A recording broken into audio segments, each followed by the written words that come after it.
नमस्कार, मैं हूं संजय शर्मा। आप देख रहे हैं 4 PM न्यूज नेटवर्क। साहिब ने और छोटे साहिब ने सोच लिया है कि 2024 का चुनाव जीतना है। उसके लिए शतरंज बिछाई, चौसर बिछाई, दिमाग लगाया, लेकिन लगा कि इस बार हालात खराब हैं और राजनीति से चुनाव में थोड़ी परेशानी आ रही है। कई राज्यों में समीकरण गड़बड़ हुए हैं, तरह तरह की समस्याएं हैं। तो एक आइडिया निकला कि विपक्ष के जितने नेता हैं उन सबके पीछे सीबीआई, ईडी, इनकम टैक्स छोड़ दो। कुछ जेल में होंगे, कुछ की फाइनेंशियल पाइपलाइन खत्म हो जाएगी। जब नेता ही नहीं होंगे तो चुनाव कौन लड़ेगा? फिलहाल हम बात कर रहे हैं बिहार की।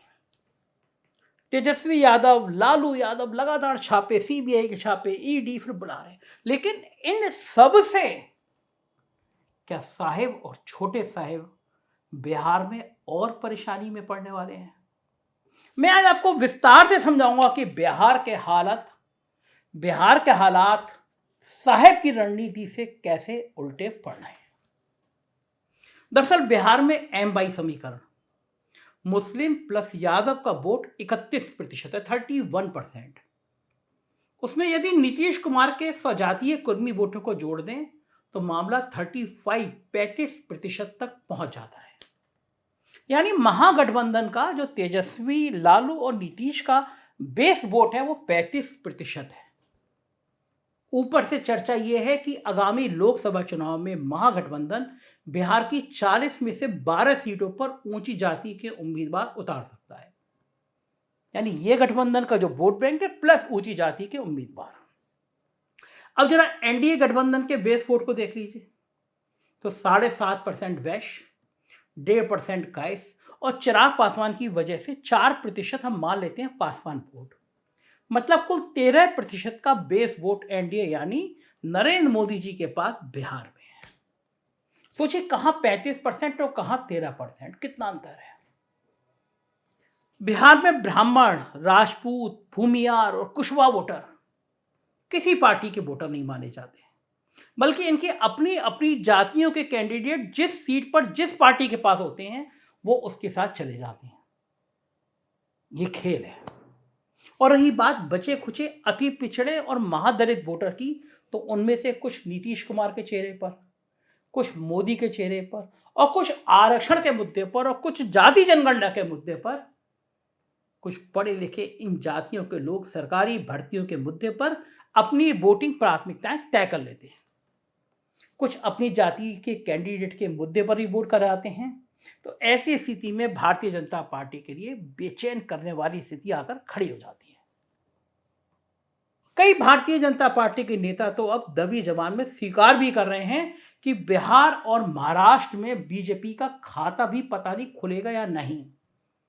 इसको लेकर चिंता फैल गई है।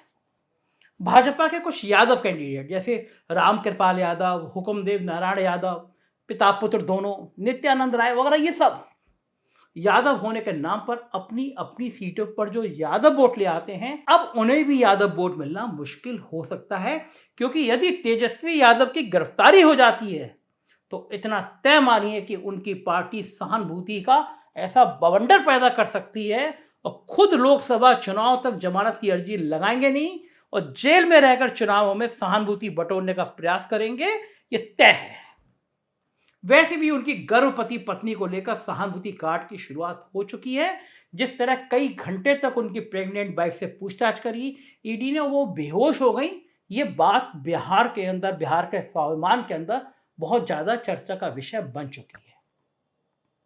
यानी जो सीबीआई और ईडी लालू यादव के परिवार के बहाने नीतीश कुमार और लालू यादव का गठबंधन तोड़वाने की उम्मीद पाले बैठी थी, उसे कल मीडिया के सामने नीतीश कुमार का मुस्कुराता हुआ चेहरा देखकर बहुत कुछ समझ में आ गया होगा। गठबंधन बदलने की बात भी चल रही है सर। कहाँ गठबंधन बदल? नहीं ना सर। अरे हम नहीं हैं, कमलेश है।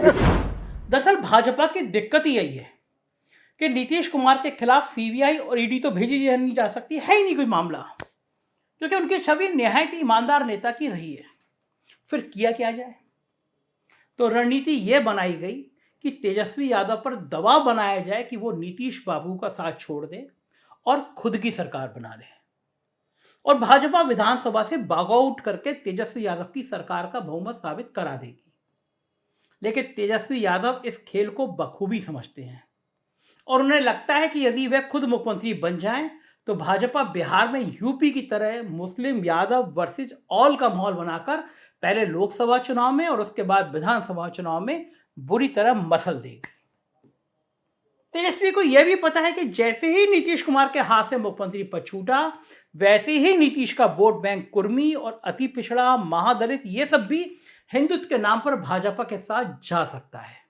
जैसे यूपी में मायावती का vote bank Bharatiya Janata party के साथ जाकर लाभार्थी वोट बैंक बन गया।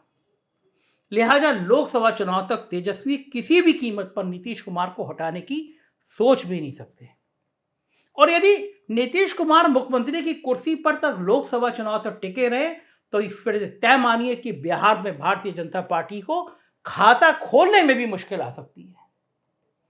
और यदि नीतीश बाबू मुख्यमंत्री बने रहे तो बिहार में जाति जनगणना भी पूरी हो जाएगी और उसके बाद पूरे देश में जाति जनगणना की जो आग लगेगी उस आग में पूरे का पूरा चुनावी हिंदुत्व झुलस जाएगा। ये बातें बीजेपी और आरएसएस दोनों को अच्छी तरह पता है।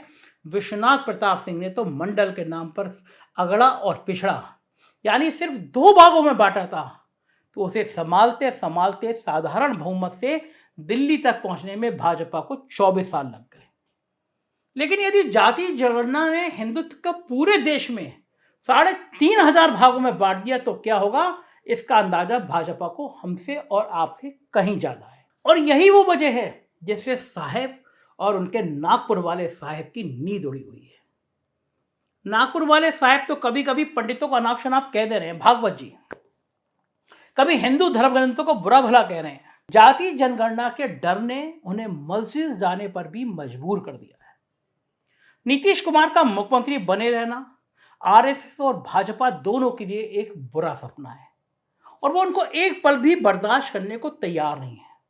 लेकिन नीतीश कुमार को तब तक कोई गद्दी से नहीं हटा सकता जब तक लालू यादव चाह नहीं लेते हैं और इसी वजह से लालू यादव के परिवार की हर तरफ से घेराबंदी हो रही है। बिहार में लालू परिवार एक बार फिर सीबीआई और ईडी के निशाने पर है।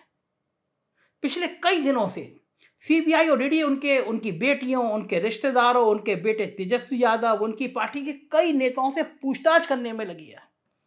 चर्चा तो ये तक हो रही है कि तेजस्वी यादव को गिरफ्तार भी किया जा सकता है।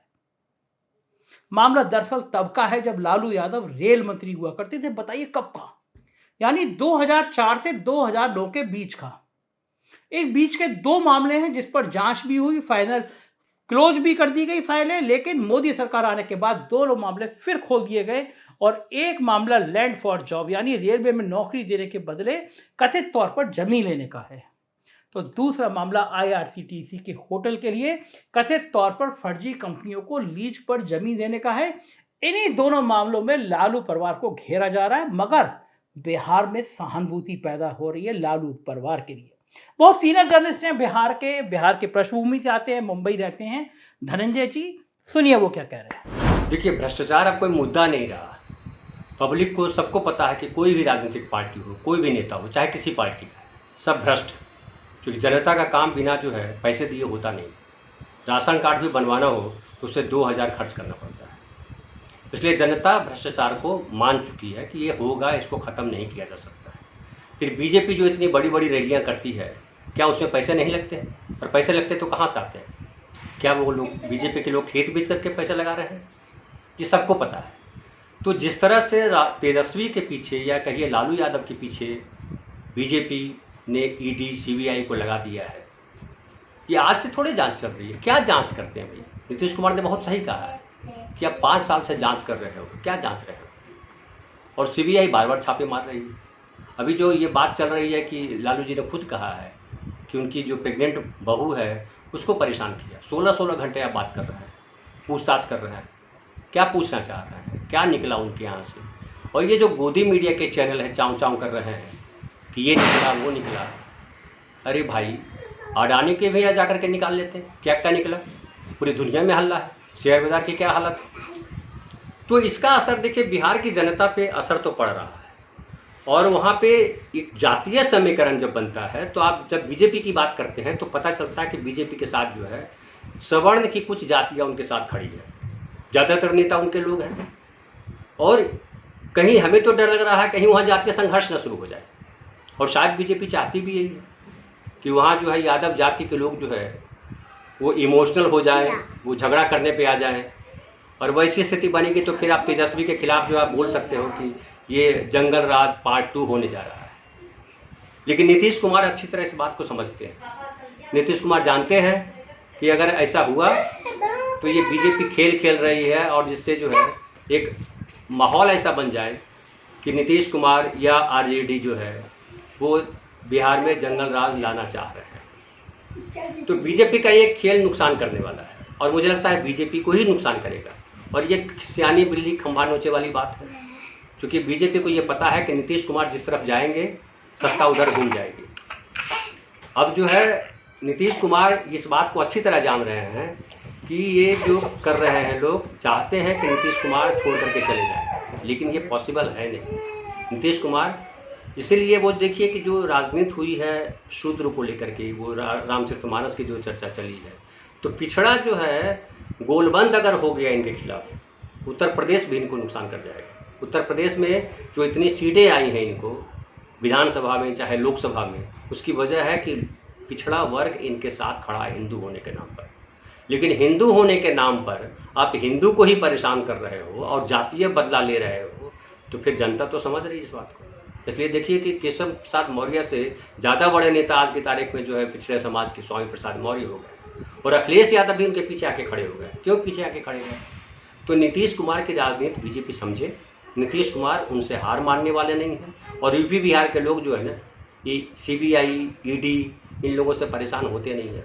लालू प्रसाद यादव उदाहरण है कि लालू प्रसाद यादव को आप कितने सालों से परेशान कर रहे हैं।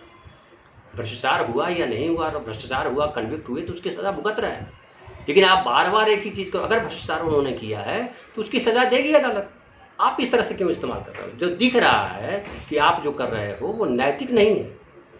कानूनी हो सकता है आप सही कर रहे हो, लेकिन नैतिकता भी तो कोई चीज़ होती है। आप जिसको जो आपके साथ मिल जाता है वो आप पार्टी में चला जाता है, वो एकदम संत आदमी हो जाता है, उसके खिलाफ कोई जांच नहीं होती। सेबी क्यों नहीं जांच की? अडानी जी की कंपनी में उनका शेयर इतना बढ़ रहा था, सेबी ने क्यों नहीं जांच किया? सेबी का तो काम यही सब। आप तमाम तरीके के वो हथकंडे अपना रहे हैं, जिसमें ये भाव जा रहा है जनता में कि मोदी सरकार अपने विरोधियों के साथ बदला ले रही है।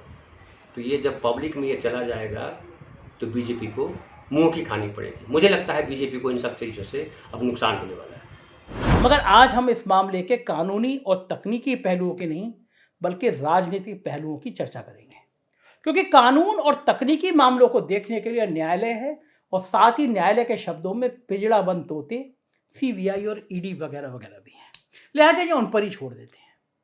अब आते हैं इस मामले के राजनीतिक पहलुओं पर। अक्सर लोग ये सवाल पूछते हैं कि आखिर क्या कारण है कि जहां जहां भाजपा फंसती जा रही है वहां ईडी पहुंच रही है, जबकि यही ईडी कमल छाप वॉशिंग मशीन में धुलने वाले नेताओं तक पहुंच नहीं पा रही है। महाराष्ट्र में महाविकास अघाड़ी भाजपा कोई नहीं बल्कि अब तो वहां के लोग ईडी के अधिकारियों को भी दौड़ा दे रहे हैं। ये वीडियो देखिए।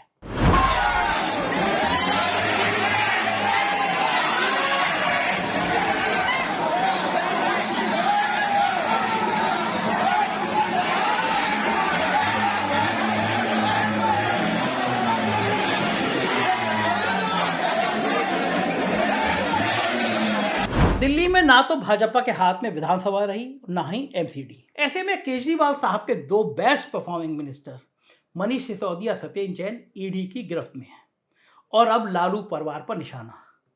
लेकिन ये निशाना चुकता हुआ नजर आ रहा है। ये आपको पता चलेगा, आने वाले वक्त में पता चलेगा। बिहार में लालू परिवार को घेरने की रणनीति कहीं साहेब और छोटे साहेब के लिए परेशानी ना बन जाए, इस पर 4 PM की निगाह बनी रहेगी। देखते रहिए 4 PM न्यूज़ नेटवर्क। बिहार की खबरें देखने हो 4 PM बिहार, गुजरात देखना हो 4 PM गुजरात, और कर्नाटक देखना हो तो 4 PM कर्नाटक जरूर सब्सक्राइब करिएगा। शुक्रिया, थैंक यू।